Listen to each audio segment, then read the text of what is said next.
one of the probably the most important lecture of the whole training, yes? And it's a lecture on control. Yeah, we are going to explore control. Yoga, it's about control, right? We control the body, yeah? We control the breath, yes?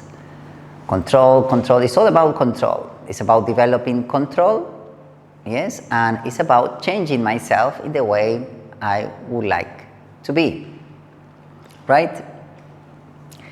And somehow this leads us to the ultimate truth, which is about letting go control. So we control, to let go control, yeah.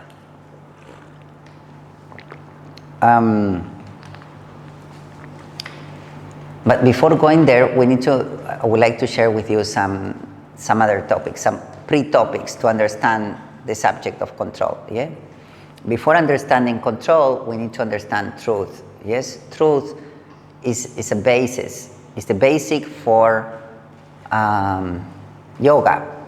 A yogi is a searcher of truth over anything else. Why the truth is foundational in yoga?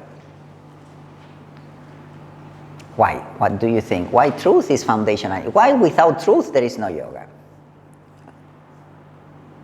Without truth there's no way. Yoga.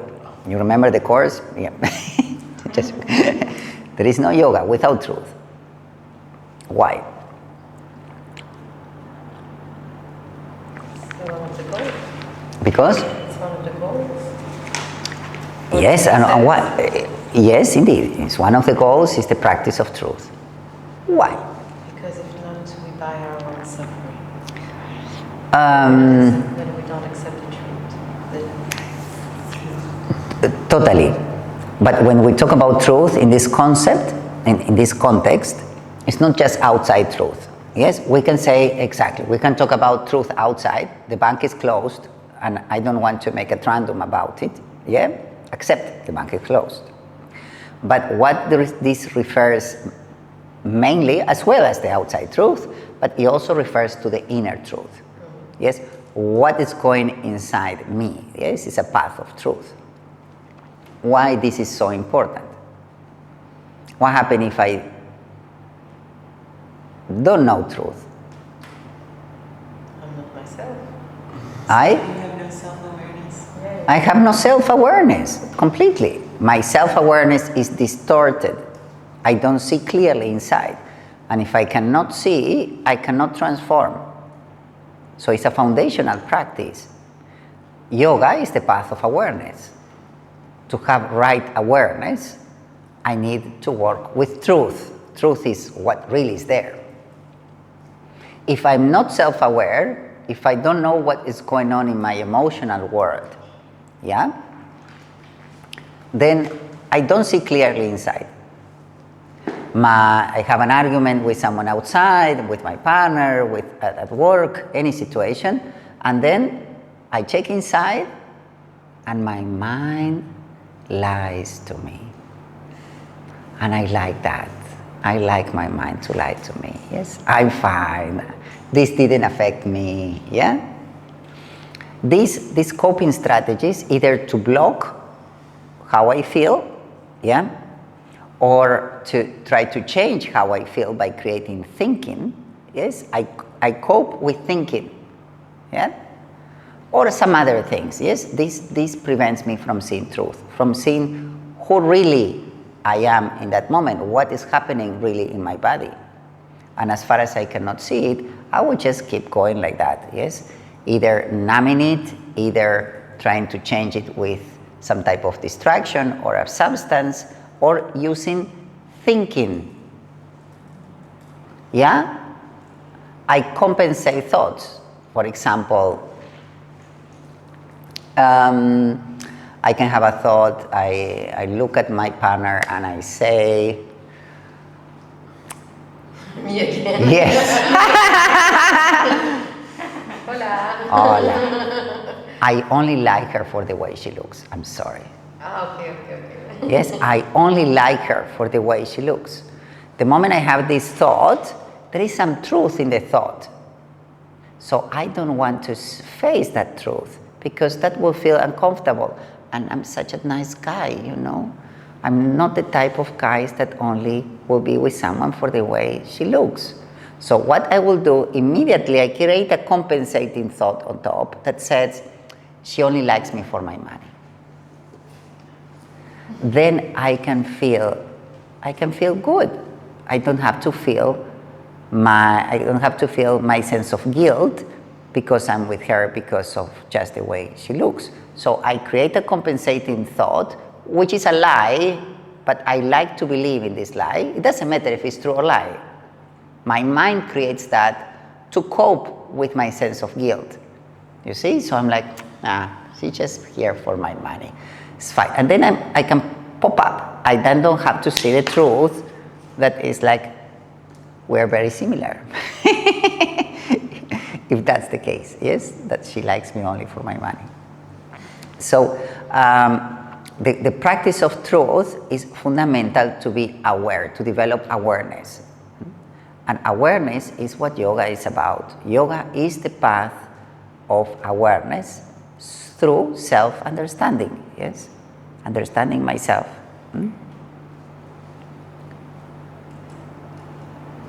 Any questions? Something not clear? No? Is this clear why truth is fundamental? A yogi is a searcher of truth. Okay, so I'm going to read for you, there is a little passage on truth. I'm not sure where it is, but it should be somewhere here. Yes, okay, here. We're going to read a practice of truth. Yes, what can be a good practice of truth? It's in the tips book. Let me see. The practice of truth, both with myself and others, has helped me to develop self-awareness and gain a clear understanding of others and the world around me. Yeah? I actually want to get to know the world. I want to get to know people. I want to get to know how they think, what are their values, especially those ones that I don't like. Those ones are the ones that can teach me the most. Yes?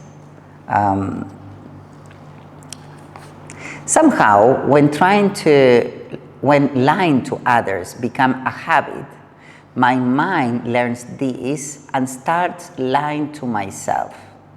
So my inner talk becomes distorted. Yes, and there is a reference there. Yes, there is a scientific research on this that actually confirms that when you lie to others, when lying becomes compulsive, you start lying to yourself.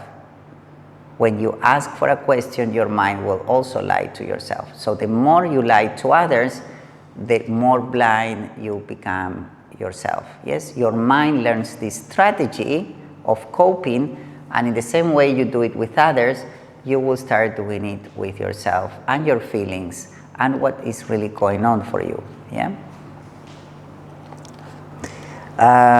In turn, the way I experience my feelings becomes distorted too, because my thoughts trigger sensations in my body, and the quality and the same quality than because thoughts trigger sensations in my body of the same quality than my thoughts. Yeah. And then there is a suggested practice. Yes. To recover from this, yes, you will see people that are very exaggerated, yeah. They don't see their inner world clearly, you see, and sometimes they can suffer certain stuff. I personally, in my experience, I've seen people that have chronic fatigue syndrome. There might be a relation between chronic fatigue syndrome and exaggerating. Those people usually exaggerate. That's interesting to see. Yeah? So to recover self-awareness, you need to do this practice from 2 to 4 months. Yes, If you do it during this period is I'm not going to lie, I'm not going to exaggerate, I'm not going to, I want to come back to truth, to self-awareness. And that starts for my thinking mind. If my mind is distorted, if my mind lies to me, I cannot see clear. And whatever I cannot see or perceive, I cannot heal. Yeah? Okay. Meditate how the above phenomena can affect relationships with yourself, with others, and the way we experience the world around us.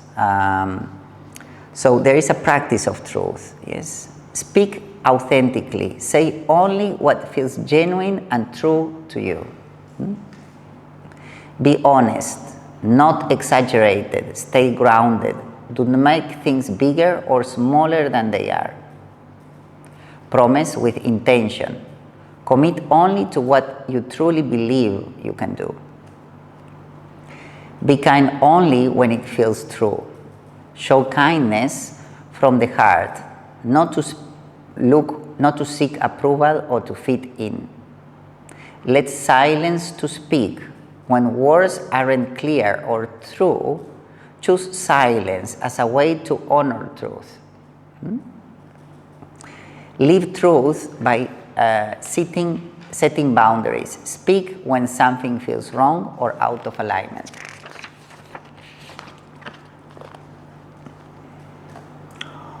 Own and correct mistake. Admit when you had been untrustful and return to alignment. Recognize and learn from missteps. When you stray from truth, acknowledge it with mindfulness. Explore the motive behind it and realign with the practice. Stay open to change. Check what feels true to you in each moment rather than relying in all answers. Your truth now may not be the same as before, yeah? Moment by moment. As you deepen and become more established in the practice of truth, you may start to observe and judge your inner talk. This is the next step, ensuring that your thoughts also align with your truth. Free from self-deception and unintentional lies. Yes, for that we started seeing self-inquiry. Yeah, self-inquiry is about looking truth in the thoughts. But if I don't align this practice of self-inquiry with mindful speaking, yes, with satya, yeah, if there is no satya in my words, yes, that will not work out. I will start lying to myself.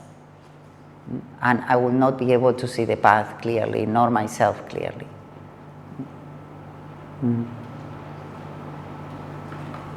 Make sense, ladies and gentlemen? Yeah? Okay. Okay, so we have truth, yeah? Now we want to look at control, yeah? And there is a famous story. I also said, last time I said also in the Tantra training, huh? Yes, from Ramakrishna. You know Ramakrishna? Ramakrishna was a very famous yogi. And the story says that a farmer came to see him and said, Ramakrishna, I don't understand all these very complex concepts about yoga. I want you, he said, in simple words, in words that I can understand, to tell me how can I be happy? And Ramakrishna said, if you want to be happy, you have to let go this chain, this bondage that is called control. And recognize yourself as part of the divine existence. Yes, only these two things for yoga. Let go of control and recognize yourself as part of the divine. So today we are going to explore these two, yes, to really understand or put in words, yes, what Ramakrishna maybe actually thinking about, maybe actually teaching to the farmer, okay?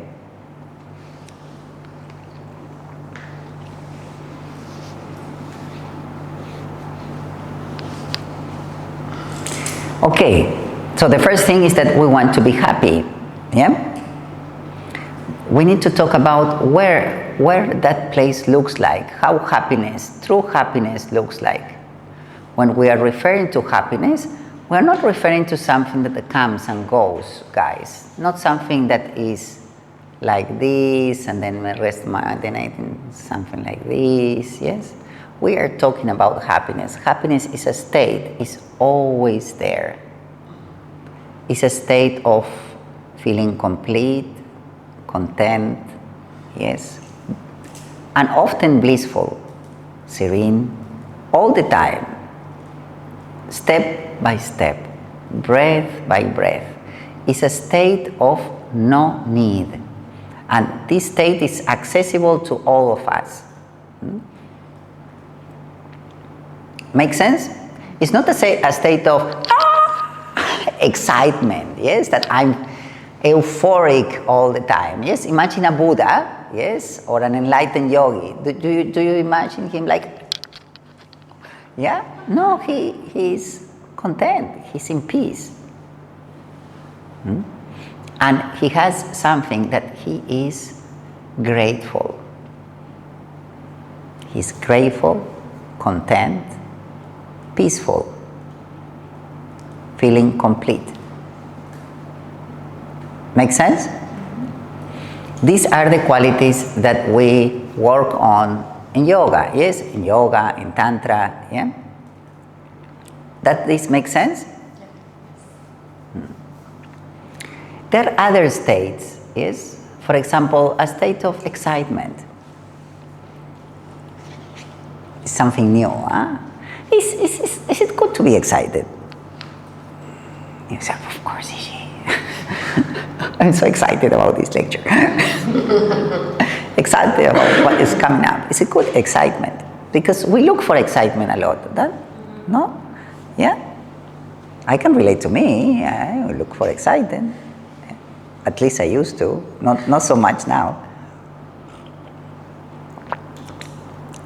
In my personal life, I remember having this partner, and actually I broke up with her because she was always like, she was not showing excitement about things, you see? And I was like, I want someone in my life, like, she's kind of something wrong, you see? And then as I started looking inside, we look outside, and excitement looks like a great experience, right? The feeling. Can you relate to the feeling of excitement? Yeah? But what happens if we look inside?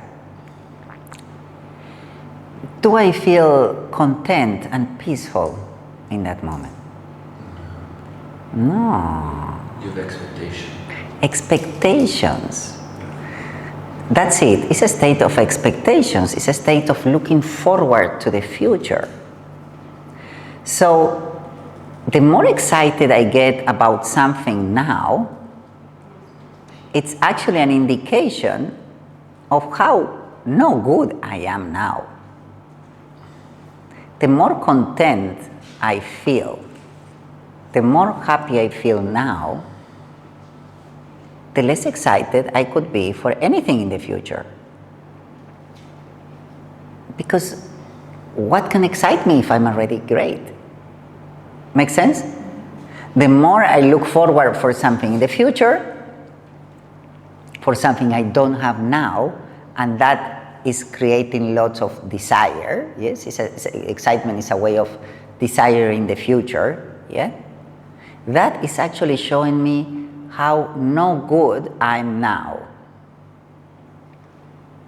It's an indicator. Certain levels of excitement, for sure, why not? They are healthy, yes? But when I feel that I get excited for future often, then it's good to look inside, yes? Why?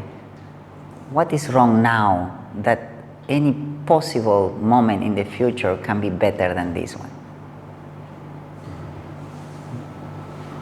the mindset that you may get when you reach this type of state, you truly can tell to yourself, I cannot possibly imagine a better moment than now. Your mind cannot possibly imagine a better moment than this one. Because in this one you are already fine. If you're looking for what is not right now, wouldn't you be looking for what is right now? I'm just not looking. That's it. I'm in peace now. I'm serene and content now. But what you are bringing is very valuable, yeah? Many people think that I will be happy when I get what I want. Sounds familiar? Yeah? Okay, so let's look at that one, yeah?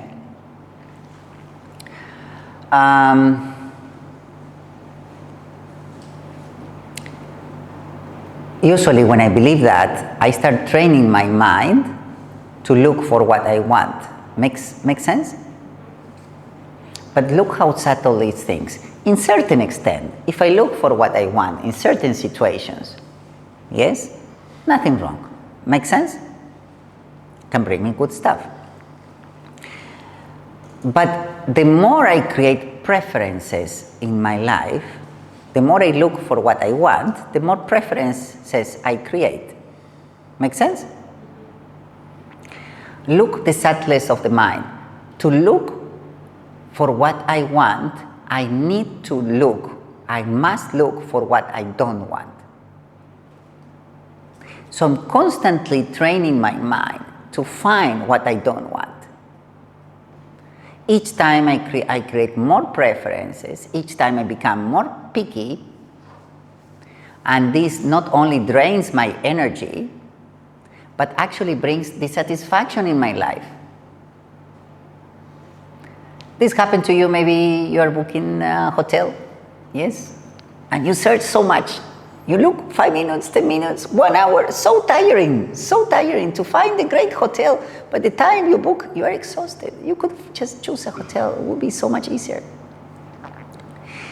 We are trained, yes, that knowing what you want is a good thing. My experience is the opposite. The less preferences I have, the happier I am. The stronger I am inside. The more picky I am, the more preferences I have, the more I buy my own suffering, because the more strict things should be. What before was a wonderful place, now it doesn't look so good. Yes, my standards keep going high and high. And additionally, most importantly, my mind gets used to find problems. My mind gets used to find what is not going well. I train my mind for that.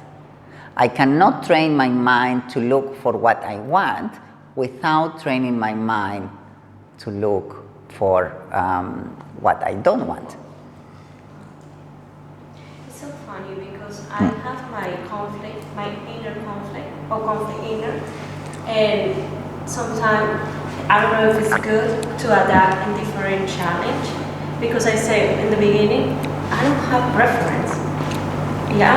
And I can adapt in different situations, but my conflict is, why you don't have preference? If you have preference, you know yourself, and you go for it. But now when you tell me that, I feel like you know what I tried to say? Yeah. And made me feel like so my conflict, it was nothing, because it's better to adapt different situation and instead to have noise, because I want this, I want that. No, you just see the situation and go for it. I don't know. Yeah, that's strength. Having inner space. And I thought it was weakness. It's not weakness in my experience, it's strength. Knowing, yes, having inner space. I don't care. there was this very famous lecture from Krishnamurti. We talk about him. Huh? Did we know Krishnamurti? Krishnamurti was a very famous spiritual teacher, yeah, and a yogi.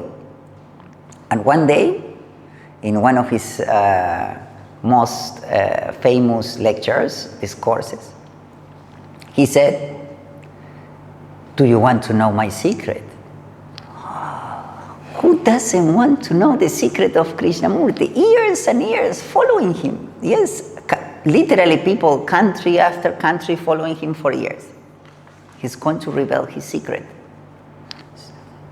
What's his secret? Like he said, my secret is, I just don't care what will happen.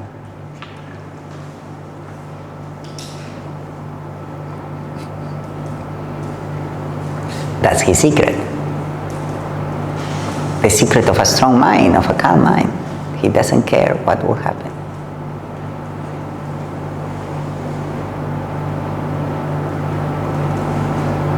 I have inner space, I can flow. And I'm grateful for what I have, which takes us to the next point. Let's suppose that I really want to make, yes, the next level, when I think that what will make me happy is having what I have. Sorry, what I want, yeah? The next level is that I want to get what I want, right? Yeah? To get what I want, what I need to do often to get what I want? Try completely. First to know what I want, so I'm training my mind. Yes, we saw that part already. But I need to try. I need to, more specifically, I need to control to get my way. Right? Okay. And is control effortless? It's a lot of effort, right? Yes. For a true leader. Yeah. A true leader is. Somehow control requires effort. Yeah. The more you control, the more effort you put to it. And it's not just the effort.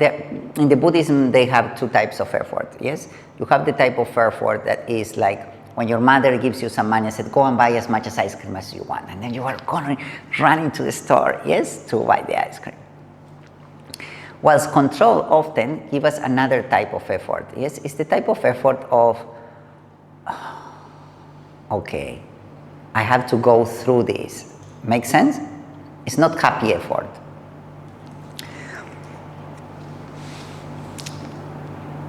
We see how we do it. So let's suppose that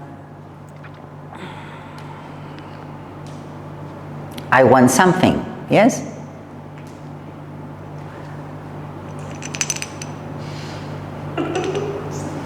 Remind me your name? Now, Lily. Yes, of course, my partner Lily. Lily, this is what you always wanted. Oh, yeah. Yeah, can you see it? It's here. And this will make you good enough. Will make me good enough? Good enough, For what? yes. You know, the approval from your parents, Also. that thing that you need, yes, the approval from your family, your friends. Yeah, it's nice, huh? This will actually make you special. I'm already special. Oh, that's Real special, you Ah, know, okay. real special, deep special, yes. And it's some work in it, you see. You want to feel it? Feel it for a moment. Feel it, feels. Can you feel it? Feel it nice. It's nice, huh? Oh, yeah. Yeah? Okay. So, but it's a 5 years work, you know, it's a career, you know, 5 years. Are you willing to go for it? Eh? Well, my real feeling is no, but yes. Yes? Okay. All right. So, go for it, yes? 1 year pass. Okay, feel it. 1 year is almost yours, huh? It's nice. How it feels?